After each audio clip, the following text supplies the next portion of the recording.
We're going to go ahead and start and read our favorite book. Let's just put our bony hands up here out of the way. And we're going to flip through, find our keep. Oh, look at that. It's got one of these things in it where I can see the Thenar Muscles. So I can go ahead and look over these. And luckily for us, we're actually going to have our patient take her hand and come over from that side, actually. So this is the best way that I have found to study these intrinsic hand muscles. So starting off with the Thenar Muscles, we can go ahead from there. And I would suggest that you actually draw on this glove. This also works great for doing the peripheral nerve innervation and all that kind of stuff too. This side of the hand is going to be median, this side will be ulnar, this side will be radial. But regardless, we're going to start off with these intrinsic hand muscles. So the first one is abductor pollicis brevis. Say it with me with a smile. Abductor pollicis brevis. All right, what a group. Okay, fantastic. Where does it come off of? Oh, look what he's done. He's colored the bones in different colors, like you guys have on your books as well, so you can see that it comes off of the scaphoid and trapezium right there. So you're going to go ahead and landmark off the distal end of the radius, and you're going to say this abductor pollicis brevis roughly originates from that location right there. Where does it run to? It runs to the base of the proximal phalange of the thumb. Let's all say, base of the proximal phalange of the thumb. Base of the proximal phalange of the thumb. And it's important that we say all of these names. So base of the proximal phalange is not this, because what is this thing called right here? That is a metacarpal. So you're running through, I'm going to get this extra hand, too many hands in here, okay? So when you look at this, it's coming from these two bones right here, and it's running past the metacarpal to the base on the outside right here. And this is going to be where that muscle inserts. And then just draw some fibers running back and forth to it. And that's going to be that abductor pollicis brevis. What is the action of abductor pollicis, I wonder? Abduction. So yeah, so abduction of the thumb. It's going to pull it up like this. If I wanted to muscle test it, I would just have you held in that position right there, and I would go ahead and push you towards adduction. And you're going to hold that for 5. Hold it. 4. Hold. 3, 2, 1. Good energy. Okay, good energy. All right. So that'll be our first one right there. Next muscle is going to be flexor pollicis brevis. Say it with me. Flexor pollicis brevis. Now look at this. See how the abductor came off of the scaphoid? This one doesn't come off of the scaphoid. It's just a little bit higher up. So it's just coming off of the trapezium right here, which we're doing in green. Okay? Just off the trapezium. I just got to see what kind of focus I'm getting here. Oh, even better. This is like a crazy lens we got on here. So, all right, where does it go? Same place. So it's going to run up to the same place, but it's going to be a little bit more medial. I know, you guys got excited with that one, okay? All right, and then draw your fiber direction coming back to it. So now you can see there's a slight difference in the way that those attach. And what is the action of flexor pollicis brevis? What is flexion? Yeah, what does flexion of the thumb look like? Across like this. So if I want to resist that action, she comes across. I'm going to try and pull her back this way and hold for 5. Work it. Oh man, she is strong. I need to reinforce my contacts here to really check this. 4, 3, 2, 1. Nice. Okay. All right. And then the last one is going to be opponens pollicis. And if we look at opponens pollicis, we can see it doesn't attach to the carpals. It's coming right off of the metacarpal. Well, actually, I shouldn't say that. It's coming off of the trapezium, pardon me, and the flexor retinaculum. So same thing, trapezium and flexor retinaculum right up over here. Okay? But it's going to run, it doesn't go to the distal or proximal phalange now. It winds up going just to the distal end of the metacarpal and runs kind of across like this, not quite as far. Okay? And what does opposition look like? Yeah. It's rolling the thumb across like this, so it moves across. So if I'm going to muscle test that, I really want to try and take her hand and open it up. But if I just did that, so we're just going to hold here. I'm going to try and pull you this way. Don't let me do it. So hold that position. If I tried to pull her this way, her whole hand would want to tip. So you want to stabilize the opposite side of the hand, reinforce with another finger if you want, and hold that position and hold for 5. You are strong. 4, 3, 2, 1, and relax. So all 3 of those together make up this thenar eminence. When you're actually doing your palpation, run from point to point, point to point, point to point. These are guaranteed to be on your board exams. One of these 2 or 3 will be there potentially. I cannot feel them as distinct muscles when I do my general palpation, but I know roughly where they run from and to. All right, questions on those thenar muscles? So these are so deep, so... They're not deep. They're actually right here. They're through thick skin, but they're not super deep. Okay. Like if you contract your hand like that, you can make the muscles more prominent to push on. Okay? All right. Other questions? All 3 muscles in the session. Nope. The first two insert in the same place, slightly. They move over just a little bit, but the second one doesn't go to the interphalangeal, doesn't go to the proximal phalanx. It stays on the metacarpal and runs all the way down here. Okay? All right. So that gets you through those. If you forget basic exercises for the hands, it's always a good idea just to grab a tennis ball or a racquetball or some kind of squish 'em or whatever it is, or elastic band. You can use those. So that's thenar muscles. And if we're going to do thenar, we might as well do hypothenar. So we can go ahead and flip the page and bam, hypothenar muscles. So we can pull this out again and draw the same pictures. This is going to be beautiful. If you guys can do this, you understand this well.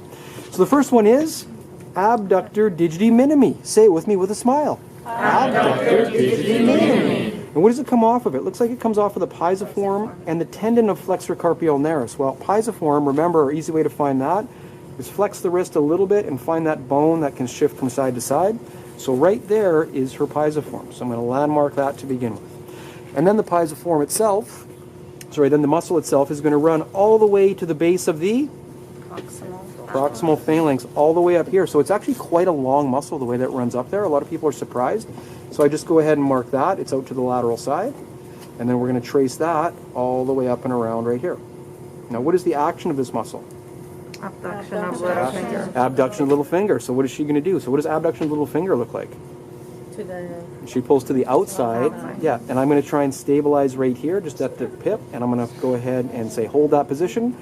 5, 4, let's see the intensity. 3, 2, 1. Nice. So it's going to be your muscle test right there. All right. Next muscle is going to be the flexor digiti minimi. And if we look at the coloring here, we don't see the hook of the hamate colored there, but we do see it attached here. So hook of the hamate, remember that that's a little more medial, and you can push up into that little hook of the hamate right there. So I would go ahead and mark that hook of the hamate. Okay? And then it's going to run up to, oh, wait a minute.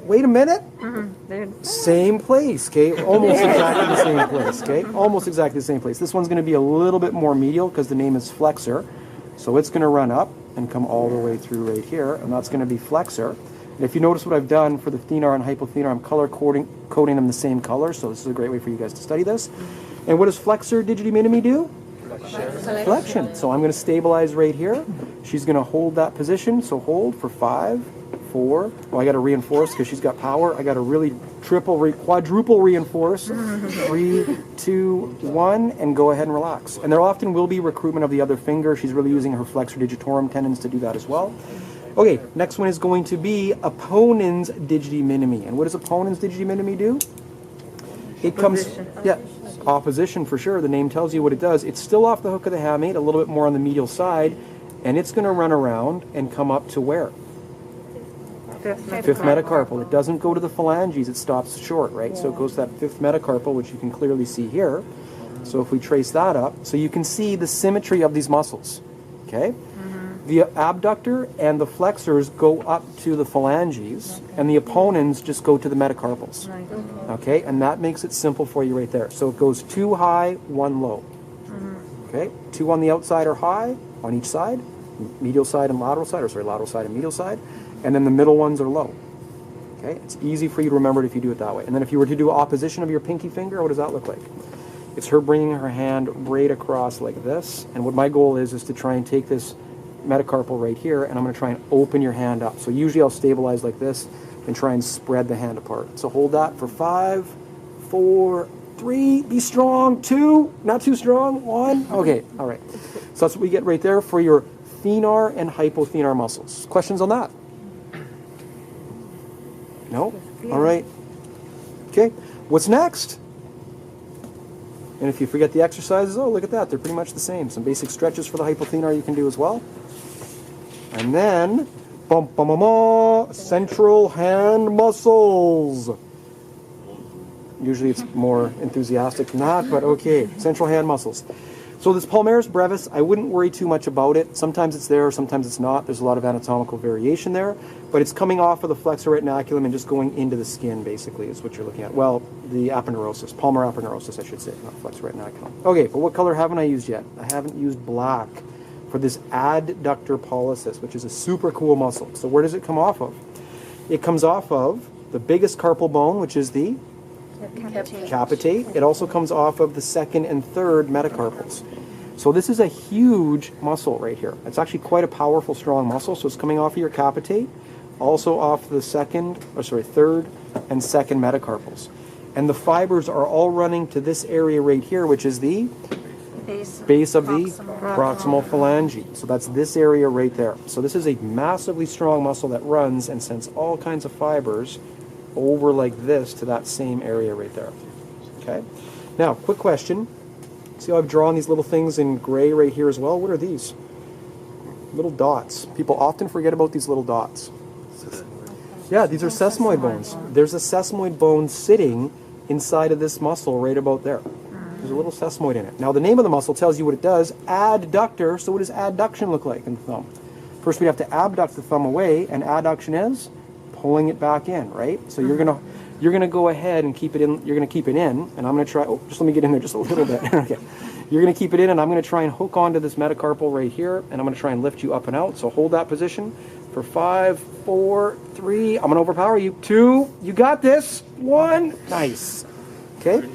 So it gets you a major muscle on the inside of the hand right there. So the adductor pollicis. And then everything gets easy from there on out because you can look at lumbricals and palmar and dorsal interosseae. Key things to get right here is, this is a common exam question. What is the origination of the lumbricals? Have we looked at these at all before or not? A little bit. Okay, lumbricals. The lumbricals are neat because they actually come off of the tendons of flexor digitorum profundus. Okay, and then they run out and basically attach to the extensor expansion hood and a few other areas, but they basically just run out to the side. Remembering your lumbricals help you do this action. They help you do flexion of the metacarpal phalangeal joint and then extension of the joints distal to that. Okay? And then, of course, dab and pad is what I have to get for these interossei muscles. Okay? Dorsal interossei do what? Which are these ones right here? Abduction. They do abduction. If you look at how they run down and attach, each one of them goes to the lateral side, lateral side, lateral side, lateral side. Remembering, of course, I'm saying that in the hand sense of the word. This is this medial part of your hand, right? The middle part right here. So the dorsal interossei come through on the lateral sides to make abduction happen. Okay? So that is the acronym DAB. D-A-B. Dorsal interossei do abduction. Okay? Then you'd flip it over, and if you look at the palmar interossei, they're on the medial side, and they would bring you the opposite way. Now, if I was asked to palpate this, we'll switch hands here really quick if you want, or you can take your glove off, whatever you like. Okay. If you're asked to palpate the interossei muscles or the lumbricals, for the lumbricals, have the person bend their fingers up like this, hold that position, and I'm going to try and pull you back this way.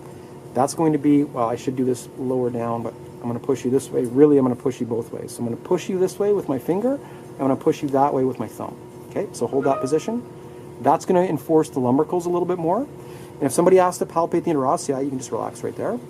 If you ask to palpate the interossei, feel your way in between the metacarpals, and then ask the person to abduct and adduct their fingers.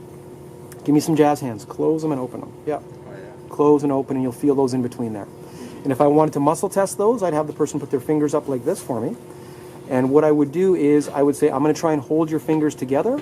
You try and spread them apart. So try and spread them. What am I checking when she tries to spread her fingers apart? Dorsal interossei, I do abduction. So she's trying to spread everything apart. As opposed to, now you're going to keep your fingers together. I'm going to try and spread them apart. Don't let me do it. Now what am I checking? Palmar interossei. And so you can do that all just from this interlocking of your fingers right here. If you wanted to be more detailed, you could come in and say, okay, let's go ahead and hold right here. I'm going to try and pull them apart. Hold it. Don't let me do it. Hold, hold, hold. Or you can say, I'm going to try and push them together. Don't let me do it. Hold, hold, hold. And you could do individual checking that way if you wanted. But that's a quick run through in 14 minutes of all the intrinsic hand muscles that you would need to know right there. So grab a glove, grab a marker, grab one of the hands if you want as well, and draw them out on yourself so you make sure you have understanding of those. All right. Thank you very much. Thank you.